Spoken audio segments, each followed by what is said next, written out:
Assalamualaikum warahmatullahi wabarakatuh. Alhamdulillah ala ihsanih wa syukru lahu ala taufiqi wa imtinanih. Asyhadu an la ilaha illallah ta'ziman li sya'nih wa asyhadu anna Muhammadan abduhu wa rasuluh ad-da'i ila ridwanih wa salatu wassalamu ala alihi wa ashabi ikhwanih. Amma ba'd. Puji syukur hanya milik Allah Subhanahu wa taala semata. Allah Subhanahu wa taala senantiasa memberikan nikmatnya, mencurahkan kepada nikmatnya kepada makhluknya, seluruh makhluknya, dan itu tidak pernah terhenti walaupun hanya sekejap mata. Kemudian salawat beriringkan salam kepada Nabi kita tercinta, yakni Nabi Muhammad sallallahu alaihi wasallam. Bapak-bapak, ibu-ibu yang semoga diberkahi dan dirahmati oleh Allah Subhanahu wa taala. Pada hari ini, siang yang berbahagia ini, pada hari Rabu tanggal 25 Jamadil Awal tahun 1446 Hijriah, bertepatan dengan tanggal 27 November 2024 Masehi. Alhamdulillah, Allah kembali mempertemukan kita di tempat yang mulia ini.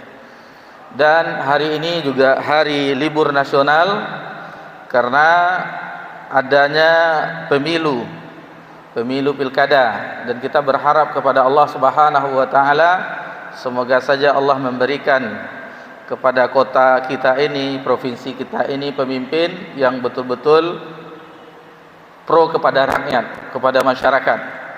Dan itulah yang kita impikan, yang kita idam-idamkan. Adapun perbedaan pilihan itu biasa, akan tetapi semangat ukhuwah kita, ukhuwah Islamiyah itu tetap bersatu, hati kita tetap bersatu, diikat dengan keimanan dan ketakwaan. Baik, bapak-bapak, ibu-ibu, jamaah zuhur yang semoga diberkahi dan dirahmati oleh Allah Subhanahu wa taala, kita lanjutkan pelajaran kita di Kitabul Jami', bagian akhir dari kitab Bulughul Maram yang disusun oleh Al-Hafiz Ibnu Hajar Al-Asqalani rahimallahu taala, dan kita masih berada di bab yang keempat, yakni peringatan dari akhlak yang buruk. Di bab yang keempat, alhamdulillah. Dan di kesempatan yang berbahagia ini kita memasuki hadis yang ke-13 di bab yang keempat ini. Hadis ini berkenaan tentang peringatan tentang mengambil harta tanpa hak. Jadi hadis ini berporoskan tentang pembahasan itu, mengingatkan kita tentang mengambil harta tanpa hak, dan ini termasuk akhlak yang buruk, sebagaimana penulis rahimahullah taala memasukkan pada bab ini, pada bab yang keempat ini.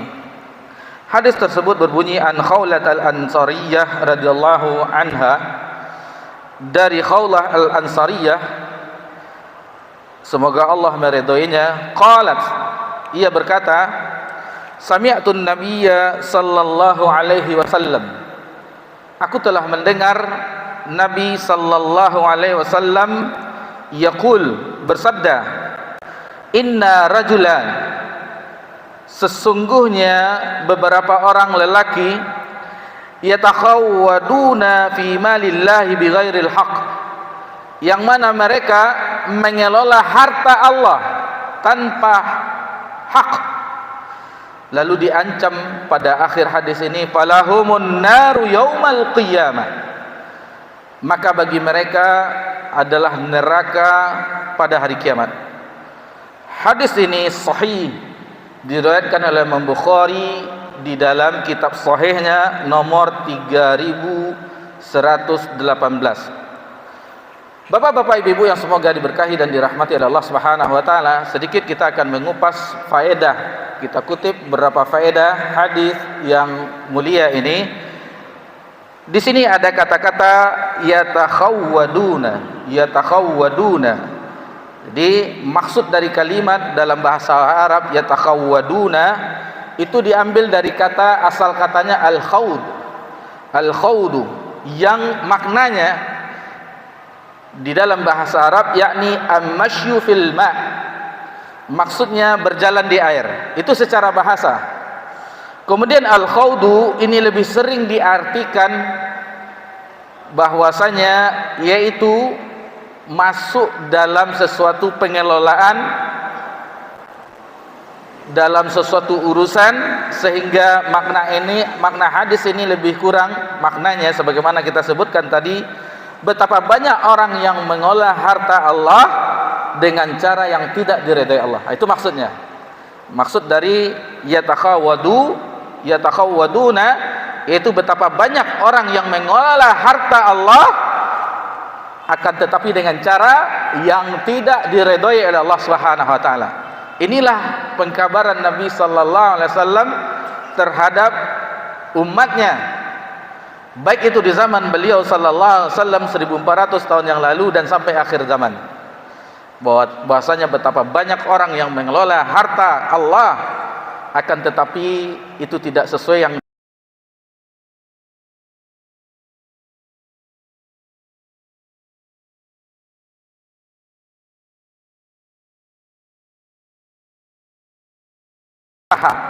artinya harta tersebut diberikan kepada yang tidak berhak atasnya. Itu maksud yatasharrafun. Taib. Kemudian kata-kata yang kita bahas, ya yang tadi yatakhawwaduna, kemudian malillah, harta Allah Subhanahu wa taala. Ketahuilah bapak-bapak, ibu-ibu yang semoga diberkahi dan dirahmati oleh Allah Subhanahu wa taala, harta yang ada di tangan kita, seluruhnya yang ada di tangan kita sejatinya, hakikatnya adalah milik Allah Subhanahu wa taala. Itu semuanya titipan. Allah Subhanahu wa taala berfirman dalam surah An-Nur ayat 33, "Walladzina yabtaghuna al-kitaba mimma malakat aymanukum fakatibuhum in alimtum fihim khaira wa atuhum min malillahi alladzi ataakum." Dan budak-budak yang kamu miliki yang menginginkan perjanjian, hendaklah kamu buat perjanjian dengan mereka jika kamu mengetahui ada kebaikan kepada mereka. Dan berikanlah wa atahum min malillah, dan berikanlah kepada mereka sebagian dari harta Allah alladzi ataakum, yang dikaruniakannya kepadamu. Ini surah An-Nur ayat 31 yang menjelaskan bahwa harta yang ada pada kita, kepemilikan yang ada pada kita, seperti di zaman dahulu ada perbudakan, itu adalah milik Allah Subhanahu wa taala. Jadi di sini dijelaskan pada ayat ini, maka kita mengetahui wa atahum mim malillah alladzi atakum. Jadi ada makna di sini sebahagian dari harta Allah. Perhatikan di sini, sebagian dari harta Allah. Itu makanya ketika ada seseorang yang meninggal, kita mengucapkan istirja, inna lillahi wa inna ilaihi raji'un. Sesungguhnya kami milik Allah dan sesungguhnya kami akan kembali kepada Allah. Jangankan harta bapak-bapak, ibu-ibu, nyawa, jasad kita itu milik Allah Subhanahu wa taala. Jadi jangan kita menganggap harta yang ada pada kita itu milik kita. Semuanya milik Allah Subhanahu wa taala. Semuanya itu titipan, semuanya itu akan diminta pertanggungjawabannya di akhirat kelak. Baik, kini kita ambil beberapa penafsiran dari para ulama kita. Harta kita adalah titipan Allah. Jadi kita sudah mengetahui hakikat harta yang ada pada diri kita, pada siapa saja, baik mereka beriman ataupun tidak kepada Allah, itu adalah harta titipan dari Allah. Adapun terhadap orang yang beriman, itu akan diuji dengan kelapangan, apakah dia bersyukur atau tidak, atau dengan kesempitan, apakah dia bersabar atau tidak. Adapun terhadap orang kafir, kadang-kadang itu adalah dibukakan kepada mereka perbendaharaan dunia, itu adalah dalam bentuk istidraj, yakni istidraj itu akan menjauhkan dia dari keimanan kepada Allah, akan tetapi nanti di akhirat dia akan disiksa dengan azaban yang sangat pedih. Itu kalau bahasa kita pahami istidraj itu mempertinggi tempat jatuhnya.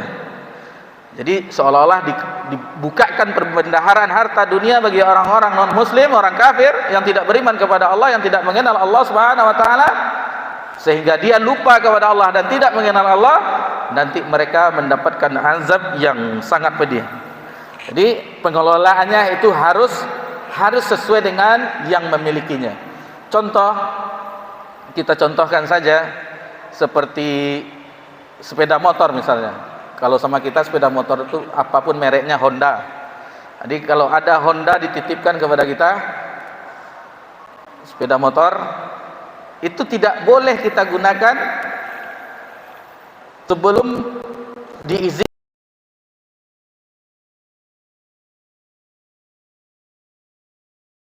Aku beli barang ke Jawa, ke Honda aku daripada di rumah di Cilok ada maliang kok, atau di anak ambil titik ya, itu contoh misalnya. Lalu dia berpesan, jangan buang marah kawan kesembaran dalam kota saya. Jadi itu syaratnya, boleh dipakai sepeda motornya, tetapi hanya di dalam kota, jangan dibawa kemana-mana. Nah, sedangkan harta kepemilikan itu saja itu ada syaratnya kita boleh menggunakannya. Apalagi harta yang Allah yang memiliki, walillahi mulkus samawati wal ard, tentunya ada sesuatu yang Allah atur di dalam penggunaannya. Itu makanya di akhirat ketika seseorang tentang masalah harta itu ditanyakan dari mana mendapatkannya dan kemana dibelanjakannya. Baik. Dan mengenai harta kita tidak boleh berhaburan, mubazir dalam bahasa kita, yang sia-sia. Dan ini diancam oleh Allah Subhanahu wa taala dalam surah Al-Isra ayat 27, innal mubadzirina kanu ikhwana syayatin. Sesungguhnya mubazir itu, yang sia-sia itu adalah saudara-saudara syaitan. Wa kana syaitanu li rabbih kafura. Dan adalah syaitan itu terhadap Rabbnya, mereka syaitan itu ingkar kepada Rabbnya, kepadanya. Kemudian Allah juga berfirman di dalam surah Al-A'raf ayat 31, wa kulu washrabu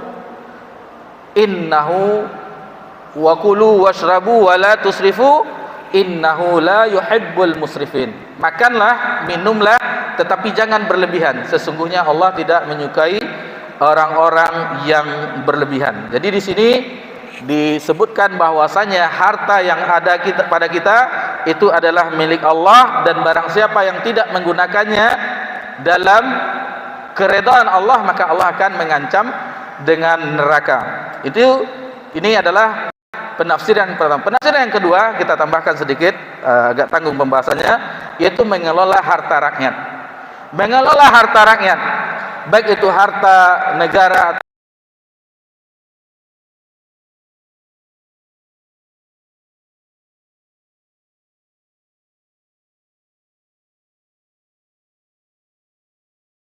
seharusnya mereka mengenal hadis ini. Seharusnya mereka mempelajari.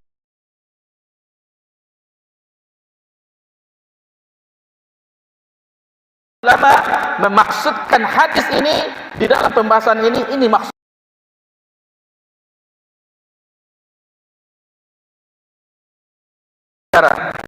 Dan ketahuilah bahwasanya orang-orang yang memiliki fasilitas negara seperti kendaraan,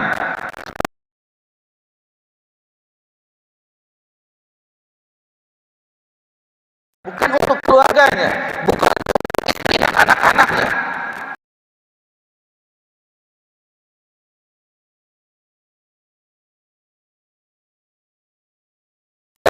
bukan anaknya sebagai pejabat, bukan istrinya sebagai pejabat, akan tetapi kebanyakan inilah yang terjadi, menghambur-hamburkan, menggunakan harta negara tanpa hak.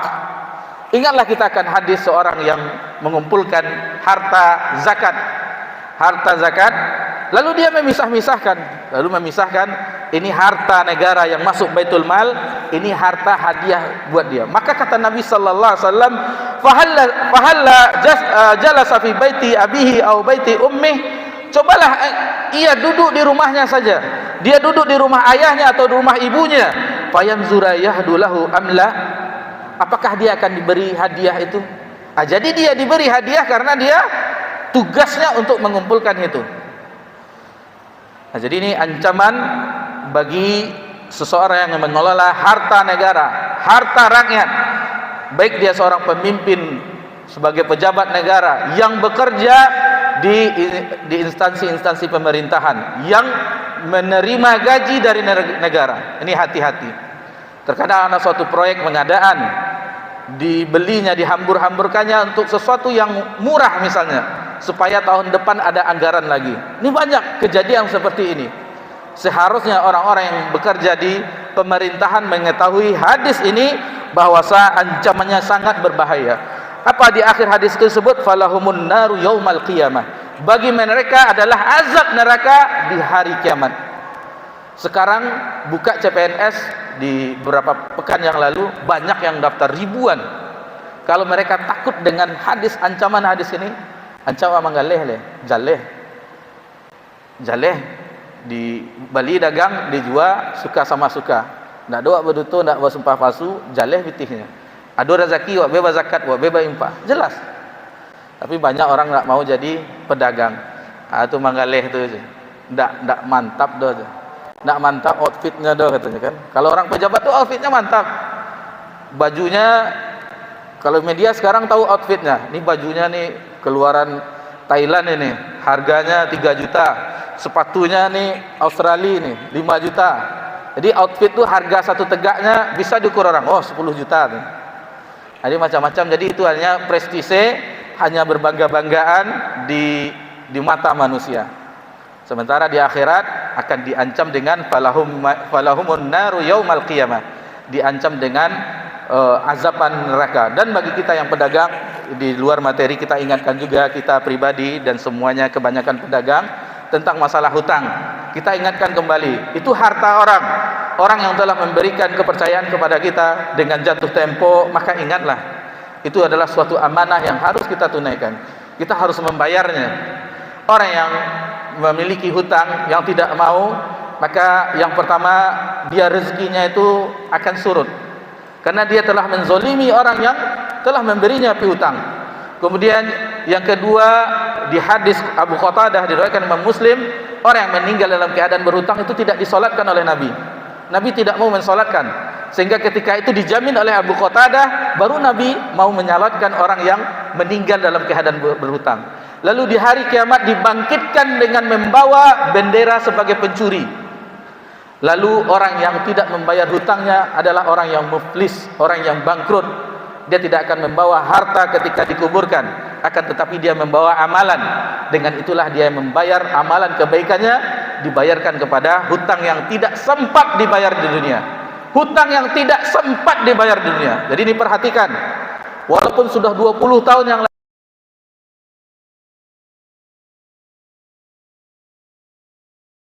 oleh kita yang capek-capek kita beribadah, kita berikan kepada